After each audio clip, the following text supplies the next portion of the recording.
Yung hapon sa kanan. And thank you, choir, for that wonderful singing. I love the chorus.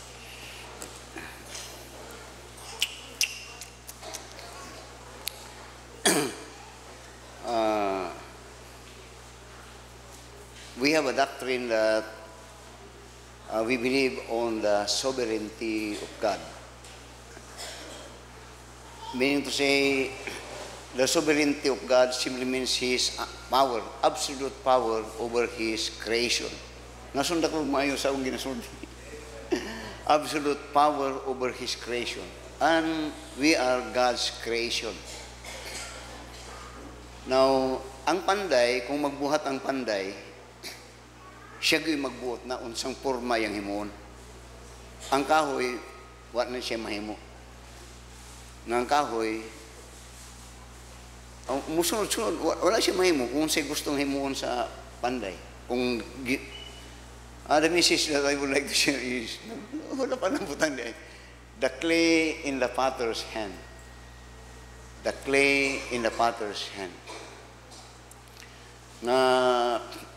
In this particular passages, book of Jeremiah, there is one revelation and teaching that God had given through Jeremiah about the sovereignty of God over His creation.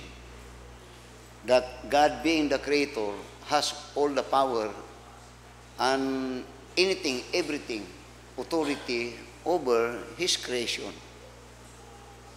Muna siya nga usahay, pero ang mayo, sunda ko yung mayo. Pero ang mayo sa Ginoo, when He created man, He give us our will, our free will, to exercise our intellect itong panguna-una. Pero it doesn't mean that even if you have this intellect and free will to make use of our intellect, that you are not under the sovereignty of God. Absolutely, God is control over His creation. Bisag kining nagahitabo diri sa kalibutan, mga gira, linog ang tanan, it doesn't mean that God had lost His control and power over His creation. Why? Because these things originally came from God's creation. So tanaw nato ning the clay in the potter's hand. Doon na tayo kanta nga, have thine own way, Lord, have thine own way. Thou art the potter, I am the clay. Mold me and make me after thy way, while I am waiting, yielded and still. Muna siya nga kanta, nga diri naggibasihan ning atong bersikulo nga pag-aton ang karon. So, by the way, let me say something about this before mato sa Romans chapter 9. Romans chapter 9. Notice in verse 20 to verse 21. This is in relation with the clay in the potter's hand. Ingon niya, nay, but O man, who art thou that replies against God? Anong kinsa ka na mura magbuot? Dinungon niya, shall the thing form say to that form it, why hast thou made me thus? Di niya, hath not the potter power over the clay of the same lamb to make one vessel unto honor and another unto dishonor? Masabtan nyo na, diri gina, of course, kay mo lagi ni ang pinakamaayo sa nagibuhat sa Ginoo sa tao nga dili ta niya gihimo nga robot. Gihatagan ta niya kaugalingong panghuna-huna og iya pagitang gihatagan og katungod sa pag free exercise of this free will, that we could make anything that we want to do. or make choice of anything that we want to choose. But it doesn't mean that God's power and control na wala siya mga. Much more, He's speaking about His people. Now, nakakita, muadto ko og Cotabato o kumuadto ko Pagadian o somewhere sa Cotabato, ma-enjoy ko sa imuagi di na sa may di unan sa Ligos kanang daghan kay magbuhat dinag mga pater. Now, mainom do ko mga pater nga dunay mga dagko na igagmay dili pari-pariha. Dayon ko magtanaw pud ka na pay mapili nga gwapo, na pay dili kayo mga gwapo. Now, kung ginapakita, ingaan ang picture sa pagbuhat sa Ginoo sa tao. Mga dili ta pari-pareho nga mga tao. Dili pari-pareho. Walay tao, bisan sa billions of people that were created in this world, bisan twin mismo, nga magkaparehas yun na sila, perfect parehas, dili yun. Nagyoy bikil gamay, nga dili yun sila magkapareho. I'm speaking with, kung kung twin. That is the wonder of God's creating in man. Og sa ato po nga pagka, may nungdum ko kang si Gilmer. Kanang say mag-check siya attendance, siyang klase, something like that, nga daghan usay mag-absent. Dayon musulti siya si Brad Gilmer. Mayo man po ng mga absent po na uban, mga human o eskwela, kay di po mayo nga mga hurot mo tanang mga doktor o mahimong hurot nga engineer kay mawad ang tag-laborer. Binyo karon, mas demand ang laborer kaysa engineer. Nagakawala pagpapukontract mo balay. Wala ni maglibor. Wala. Kaya ginaguba na to ang programa sa Ginoo nga dili tanan mahimong engineer. Kinahanglan dunay farmer. Di pud tanan mahimong doktor. Kinahanglan na mga in other. That is the beauty of God's sovereignty in His creation. But here sa book of Jeremiah, diri atong tanawon, when God speaks to Jeremiah on the subject about pater, muna yung gisulti, tanang sa verse 1 o sa verse 4. Ngunya, ang Ginoo kung magtudlo ang Ginoo, kanang klaro kayo ba? Just like later on sa New Testament, makita nato niya. The word which came to Jeremiah from the Lord, saying, Arise, go down to the potter's house, and there I will cause thee to hear my words. Then I went down to the potter's house, and behold, he wrote a word on the wheels. Kamot. Then niya, and the vessel that he made of clay was marred in the hand of the potter. So he made it again another vessel, as seemed good to the potter to make it. Speaking about the potter, nga doon na siya ginahimo, kung mabikil, otro siya gihimo. Imo niya. Then, katong yung ginahimo nga ginasign, wala to siya ay control over sa iyang kaugaling. Pasto yung ako, nga panday, panday siya maingani, mura po nag-clay, nga wag yun ni, musunod lang yun ni siya. Ang nagapadagan na, ang katunga panday, ang nga konsepto ba? Magitin nyo na. O ang iyang gisulti karon para ma-apply ni, ang pattern and the clay ang gipakita sa Ginoo. Diyon karon iyang i-relate ang tao o ang Ginoo, ang clay, wa siya control over the pattern. Wala yun. Bisang mag-unsa himo niya, bisang sa ang control na dito sa pattern. Kung magbikil, mali ko na, utroho na gayang kanon. Utroho na po niya. That is absolute power, absolute authority, and absolute, I say, sovereignty of God. May numdum ko ka na itong bata pa ko. Siya mo magsuon, ang gusto sa ako, mama, minumdum ko na itong mag-abogado ko. Abogado. Pag-adto, pag-iskuya na ako, taon-taon pag-iskuya na ako, engineering. Taon-taon, 2 years after, nag-forestry kay lisod ang engineering. Pagkataon-taon, na pastor. Kining mga butang labi na ning pagpastor, yun ni sa akong programa.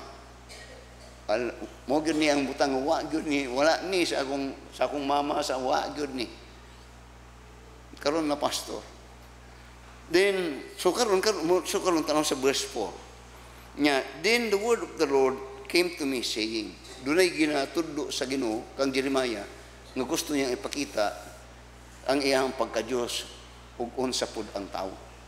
Then ingon niya sa verse 6, O house of Israel, this is the nation. Cannot I do with you as this potter? Kuan na ni, lumurag kuan na ni kanang kuan lahi na ni. Nya, o kamo mga katawhan sa Israel, kita ninyo ng potter ug ang clay. Karon kanang ginabuhat sa clay, sa potter sa clay, di kaya nako ni kaya nga buhaton sa inyo ha. Now ang clay di na mutingog. Di na musulti. Por kung ikaw musulti mo na, ngano mo, kaayo ra po ni mo ha, marang mangana ka. Pero ang ginapasabot diri sa Ginoo, kita bisag mag-unsa ka, ang kabubuton sa Ginoo ang masunod. Bisag unsa nimo kalampag, bisag mag-unsa sa ang kabubutod o ang pulong sa Ginoo mao gyud masunod. Akong basahon sa verse 6. Dayon niya, O house of Israel, cannot I do with you as this potter, saith the Lord? Behold, as the clay is in the potter's hand, so are ye in my hand, O house of Israel. Ang clay nasa potter o ang kahoy nasa kamot sa panday. Wa gud na siya mahimo. Nya kung nahimo na sa potter over the clay, unsay pagtan-aw ninyo nako? Mahimo ka nako na sa inyo ha? Na. Muana si Clint. Siguro murason ka. Pero ang Ginoo nagsulti, whatever God does want to do unto you, wala gud kay mahimo. Na yung mga panahon nga ako ni masabtan ba? Kay ingani man ang Ginoo, ang pinakamayo na kong buhaton, mag-clay gyud ko. Kay wa man gyud kay mahimo na. Kung kuan clay mo tang pusunod, musunod na lang gyud ka. Kay di man gyud ang atong kabubuton ang matuman. Din mo sulting uban matuman akong kabubuton. Aw mo ba? Tanaway imong kabubuton. Imong pangandoy nga gusto ka nga magkabubuton, nagkinaiya kag imong kaugalingon, ang nahitabo nagkawindang-windang siyon ka. So, notice, remember si Joseph. Joseph was an example of God, of a clay in the potter's hand. How wonderful it is when you are clay in the potter's hand. Nga ang buot pasabot, nga ang Ginoo ang magbuot unsa gusto niya nga iporma sa imo. Now kung imong tanawon ang clay, usahay kung madipon-dipon na.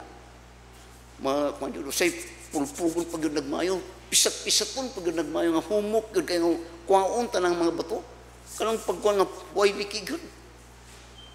Speak nga kung imong tanawon, pandayon kayo. Now, Joseph was in the potter's hand. Dili sa yun itong nahitabo kang Joseph. But after all, sa tanang mga mga anak ng ning-agi dito sa kang Jacob, si Joseph ang pinakamaayo nga nahimong pater.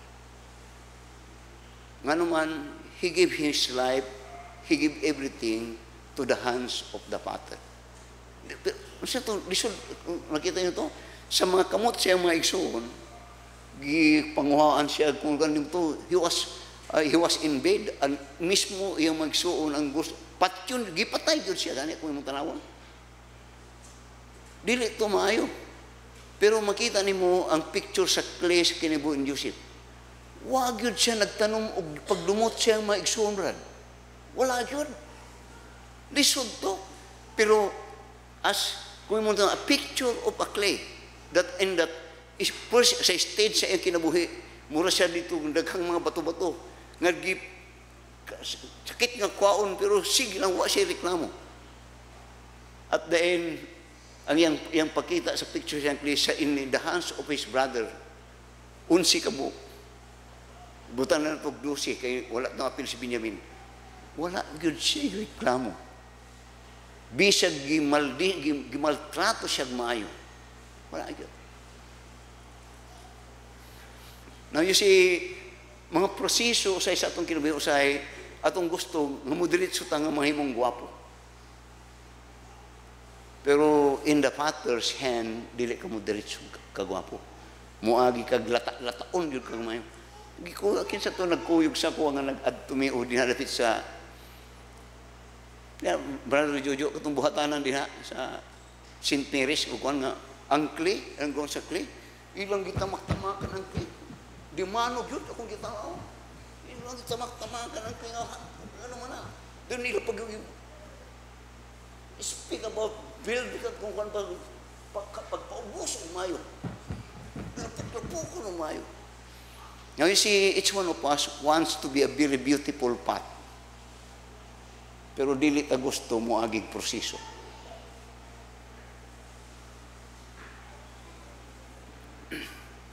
Paggawas ni Joseph sa mga kamot siya igsuon, ning adto siya kang Putipar, ibaligya siya. Abot na kang Putipar. Sa kang Putipar, ga-work ang Ginoo siya. Ang gibaros ni Putipar sa iyang asawa, and you know the story, gisidyo siya. Ning barog siya. Ang gihimo ni Putipar nga naka-benefit kang Joseph, gipapriso siya.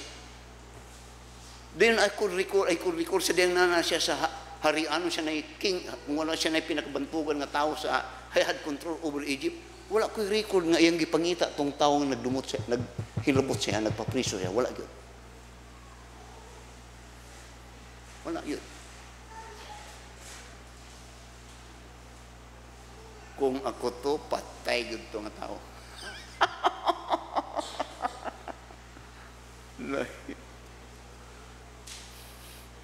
Ibig mo as a Christian, doon ay, ang kinitanan sa to, a Christian is Christ follower, ang in resort is to be Christ-like. Ang Kristohanon is Christ, hindi Christ manununod sa Ginoo. O ang in resort sa iyang pagkasununod, nga mahimo siyang sama kang Kristo. Pangutana, asa na tang dapita na. Nakataas na ba ito ang libin? Kung maurag lihapon ta.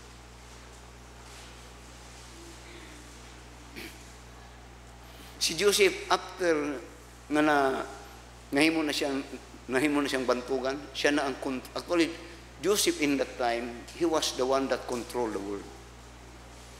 Ang kang pero gihatag niya katungod, kung naay problema ang mga tao sa mga Egyptian o kinsang tao, yung ni pero adto mo kang Joseph. Joseph, he had control over the world sa Genesis.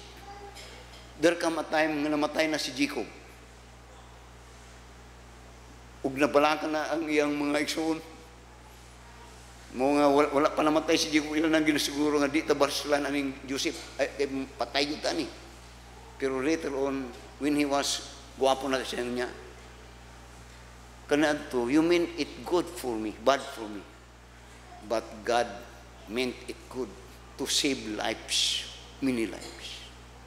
Nga at din, maayo tong at din na kung niya, maayo tong inyong gibuhat sa ko, ang pagdaog-daog ninyo sa ko. Maayo tong gibuhat ninyo nga inyong kong gibaligya. Maayo tong naitabo sa ko, an all those, nga mga naimo na priso ko, an all those things. Kaya kato, paagi to sa Ginoo, nga iya kong gimo. Nagbasa kong komentaryo sa kinabuhi ni Joseph. Ang komentaryo, kasagaran siya ang komentaryo that bisag usan ang ka-act nga ning upos o nagreklamo si Joseph sa gihimo siya, mukarak ang mga pat o trohon na punto sa Ginoo. Bukbuk ko na po siya sa Ginoo, patilaw na po siya kuhan sa Ginoo, hinay-hinay na po siya panday. Kung na po'y karak mo, marmaring kong piring, ukruho na po sa Ginoo. Hantod mo in nga di. Now, daghan mga Kristohanon nga dili mo musaka na unta, taud-taud mo karak na po. Mubalik na po Father's hand. Pangumuko na po na ito ni. Now, you see, ang command sa Ginoo is that we are to be perfect. To be perfect. Matthew chapter 5:48. That perfect there do not mean sinless life, but rather maturity in the faith. Nga naga-mature ta ba? Dili ta naga-binata.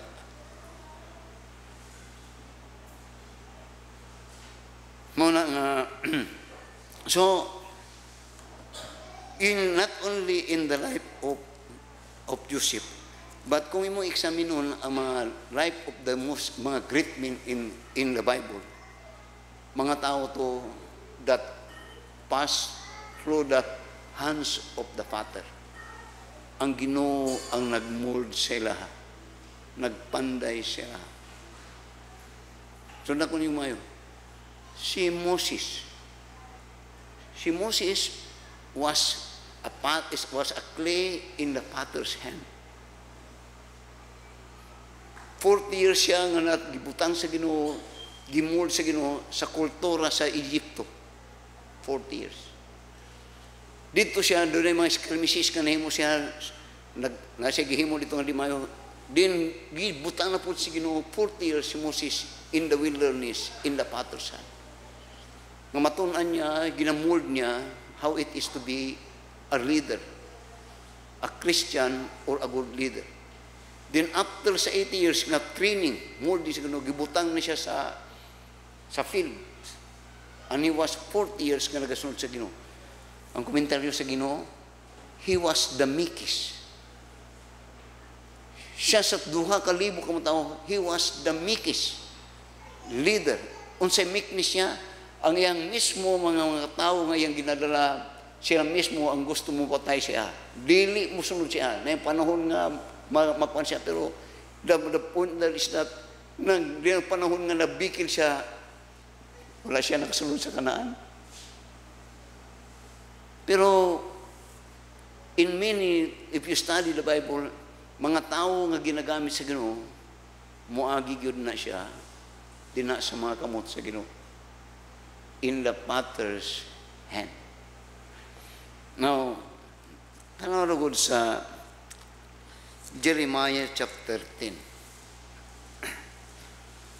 Jeremiah chapter 10. Notice in verse 23. Tanaw sa isulti ni sa pulong sa Ginoo dito kang Jeremiah. Jeremiah chapter 10 verse 23. This is a description of the clay. Unya, O Lord, I know that the way of man is not in himself. It is not in man that walketh to direct his steps.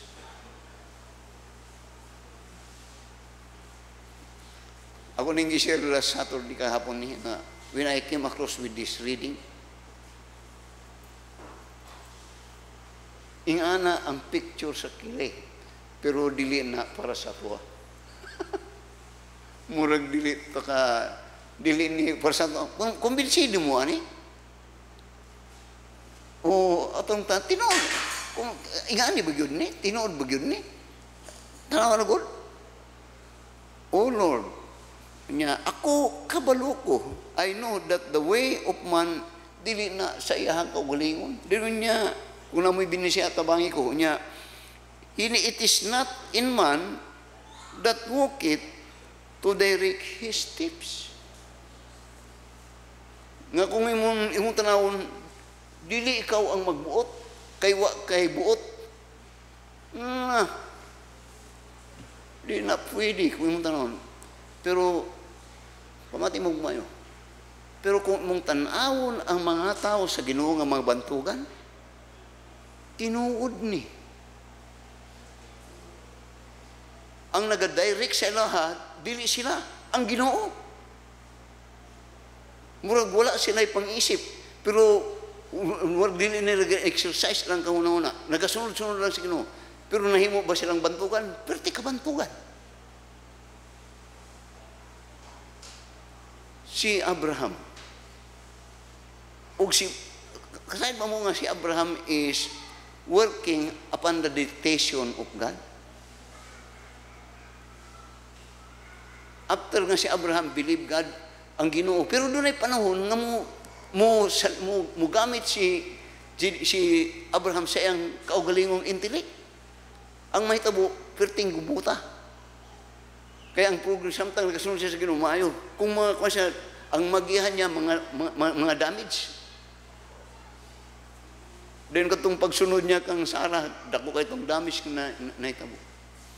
Don't you know nga even Moses, ato na po nito siya, don't you know nga si Moses sa dihang nagasunod siya sa iyang ginalid ang mga Israel, don't you know nga ang Ginoo, ang tanang programa, siya ray gasunod.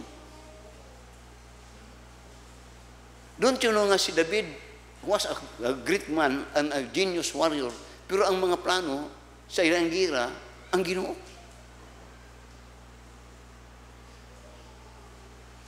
Don't you know nga si Apostol Pablo was a very, kung siyang pinakabantugan ng apostol sa Ginoo, si Apostol Paul. Pero don't you know nga, dili ihang way, it was God's way.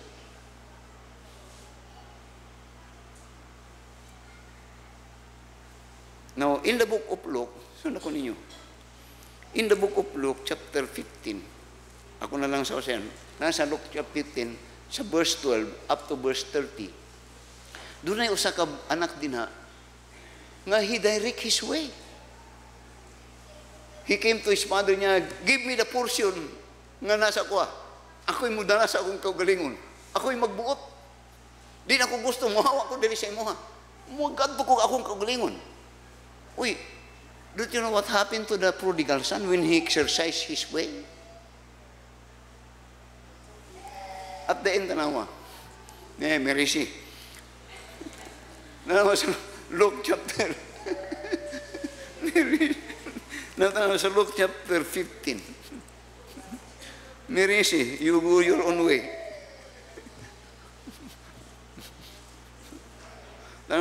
Sa Luke chapter 15, sa verse 17. At then, and when he came to himself, he said, how many hard servants of my father's have bread enough to spare, and I perish with hunger? He came to himself. But at the moment that he made himself nga siya mo magkaugaling niya, ako na good ni, pasagdalan ko. May tabunan siya, nagaon siya, o gikan siya, nagaon siya, mga baboy, litson, hamtanan, pag nagkaugalingon siya, at dahin, nagaon siya, pagkaon, iyang kasalo, baboy.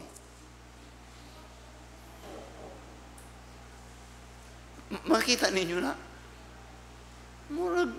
Sometimes when we think about the Word of God, usay mo kanta nga, I have my own way.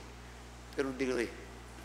Many times I said, kung wala ko na Kristohanon, patay na gid ko ron. Ako yung estimate.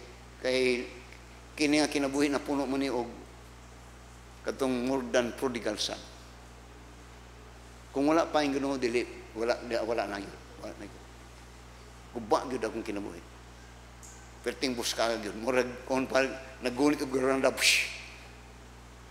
but when I learned to follow God, I'm thinking, maabot pa ko, pinakamino 75 hantod 80.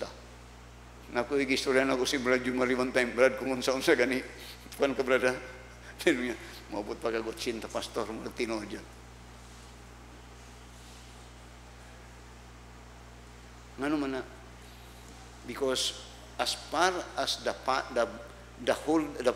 potter could make use of his workmanship, iya gyud nang gamiton hantod asa taman nga magpuslan niya na.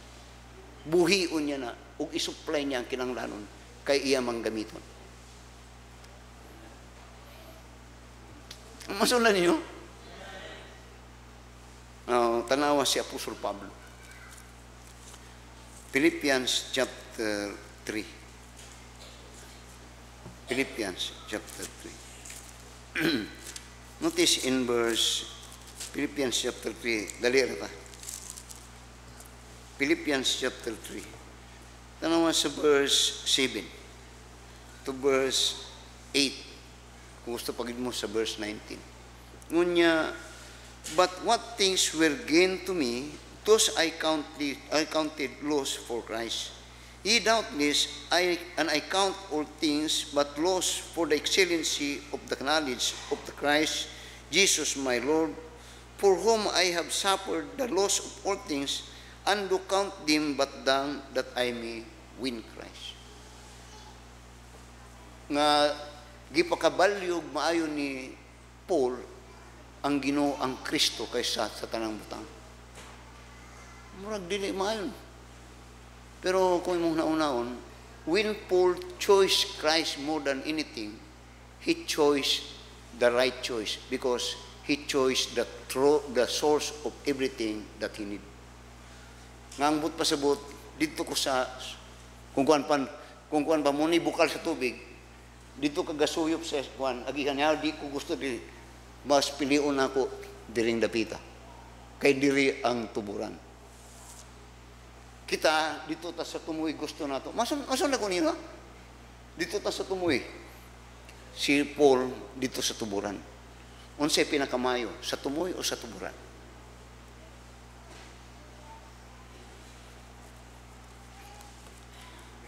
Proverbs chapter 3. Proverbs chapter 3. Hinumdumin niyo itong Jeremiah chapter 10, verse 23.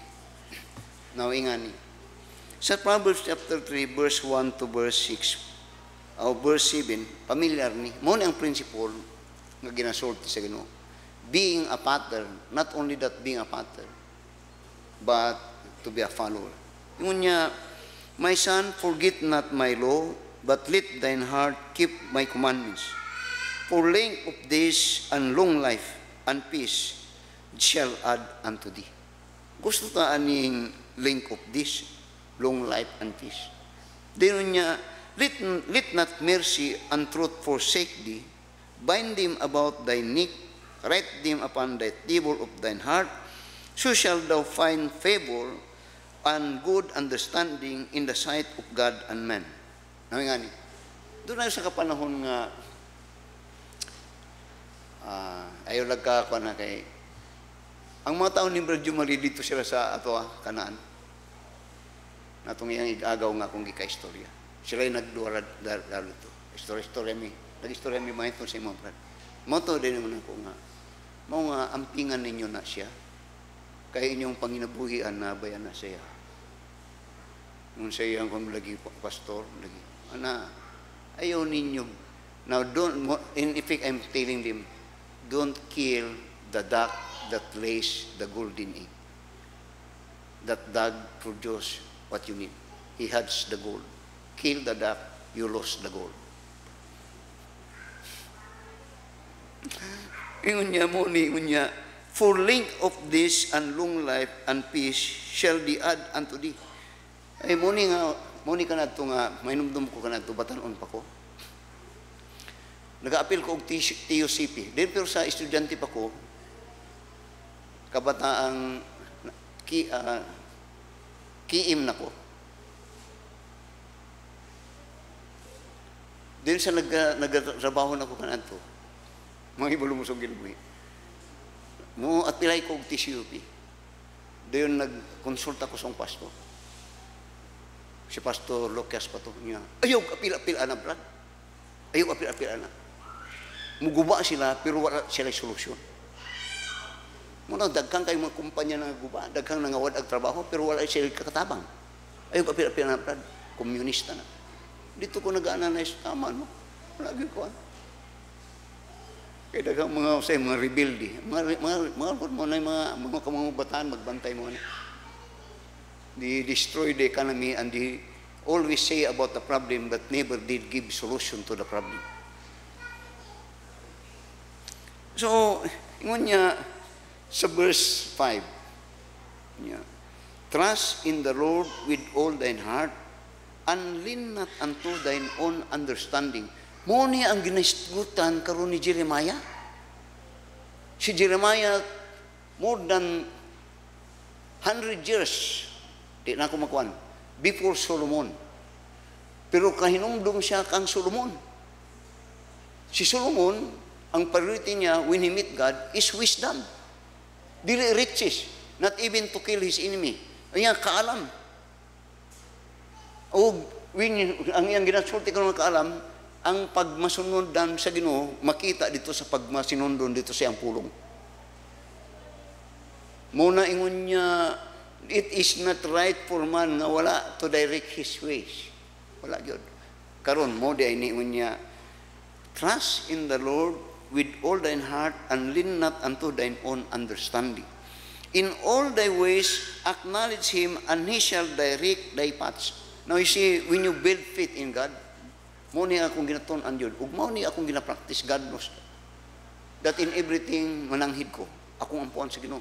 So whatsoever happen, sulti ko, Lord, ako baya ning giampo sa imo. Nangayo bagyod ko permission sa imo ani. So whatsoever happen, may muha ning problema, ikaw mag-ayo niini. Then not only that, but I trust nga bisag negatibo sa akong tan-aw, kay ikaw na imong gitugtan, kini positibo ang resulta ani. Kay dunay mga negatibo nga atong tan-aw nga sa Ginoo positibo day na para sa tuwa. Joseph, sayang kung ikaw mo tan-aw dito kang Joseph, negatibo to.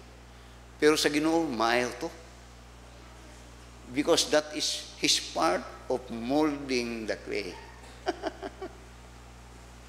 Kaya say masakitan ta, wala ta kahibalo, nga parte da ito sa pag-mold sa clay. Paras po kung doon na kay sakit, kung doktoran ka, kulbaan ka, kuyawan ka, masakitan ka, pero parte ito sa proseso para ayuhon ka. So yun nga, trust in the Lord with all thine heart and lean not unto thine own understanding. In all thy ways acknowledge him and he shall direct thy path. Be not wise into your own eyes, fear God and depart from evil. I said, the message is the clay in the potter's hand. Now, the potter is God. Ang panday tao, makaproduce siya maayo, pero ang pinakamaayo nga muhatag ug maayo nga resulta ang Ginoo gyud mismo. 2 Timothy, 1 Timothy, 2 Timothy, then we will close, chapter 3, and in verse 2 Timothy, chapter, Ephesians chapter 2, and in verse 10. Ephesians chapter 2, and in verse 10. Now dito sa Old Testament, the clay in the potter's hand, he is molding a man. Doon ay kanta ning, stoy, dyan, katong molding,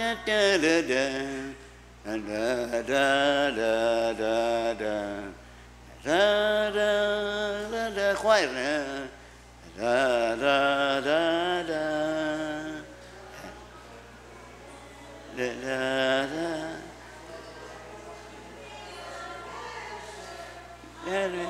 building a space, a masterpiece. Kana ko hapo kayo na. Muna. A trophy, a treasure of beyond measure. I'm holding a masterpiece, a masterpiece. Ang Ginoo na brad. The best of the best man in the world are those that are passed in the potter's hand. Desire to be one. Desire to be one. Ephesians chapter 2, verse 10. Ephesians chapter 2, verse 10. Ano na? Nya, for we are His workmanship. If you are a Christian, you are a finished product. In the old time, the clay in the potter's hand. Karon, nya, for we are His workmanship, finished product, created in Christ Jesus unto good works, which God had before ordained that we should walk. Every Christian, if you're a Christian, balik ko na, kana, muna akong ginapangita ganiya, molding, wonder. Ang mayo sa clay, have thine own way, Lord. If you could not have thine your way, you could not be a masterpiece. Let us all stand up and let us pray. Our dear Heavenly Father, Lord, salamat sa mga pahinumdum diha sa imong pulo. Manindot nga pahinumdum, and indeed, how wonderful it is to be in the master's hand, the potter. Because the end result is a masterpiece. Because the potter, the molder, is the master. Lord, tabangi kami nga masundan kini. Because if after that we are a Christian, then you said that we are your workmanship, a masterpiece. How wonderful it is. Help us to be true and be real on it. Father, I pray in Jesus' name. Amen. God has spoken to your heart. The best man in the Bible and in the Word are those that had passed in the Father's hand. Have thine own way, Lord. Have thine own way. Thou art the potter, I am the clay. Mold me and make me after thy will, while I am waiting, yielded and still. Have thine own way, Lord. Have thine own way. Search me and try me, Master, today. Whiter than snow, Lord, wash me just now, as in thy presence humbly I bow. Have thine own way, Lord. Have thine own way. Wounded and weary, help me, I pray. Power, surely is thine. Touch me and help me, Savior divine. Have thine own way, Lord. Have thine own way. Hold all my being, absolute sway. Fill with thy spirit, till all shall see Christ only, all will live. Okay, thank you for your attention. I hope that we are so much filled with wisdom from the Word of God today. Truth versus human reasoning. That's a wonderful message. Truth versus human reasoning. Today, the clay in the potter's hand. Let's bow our heads for prayer. Most gracious and loving Father, as we in our worship services today, we want to acknowledge, Lord, thy faithfulness upon us. We thank you for answering our prayers in every, as we beg of thy help in this worship, that thou would be exalted and would be honored, and thy word will always linger in hearts and in minds and in heart, that we may apply what we have taught in thy word. Lord, the greatest men of all men in the world are those that are your masterpiece, those that had subjected themselves into the Potter's hand. Help us, Lord, to humble ourselves, to be teachable, and that willing even to give those things that are needful for the betterment of our soul. Bless, Lord, even this coming week again, sa mga biyahe, sa mga negosyo, sa mga trabaho, sa mga tauhan, and all those things that are needful in this life physically. Bless, Lord, as we depend upon the heavenly for this blessing, that we may be again a blessing to others. This is our prayer in Jesus' name. Amen. Salamat.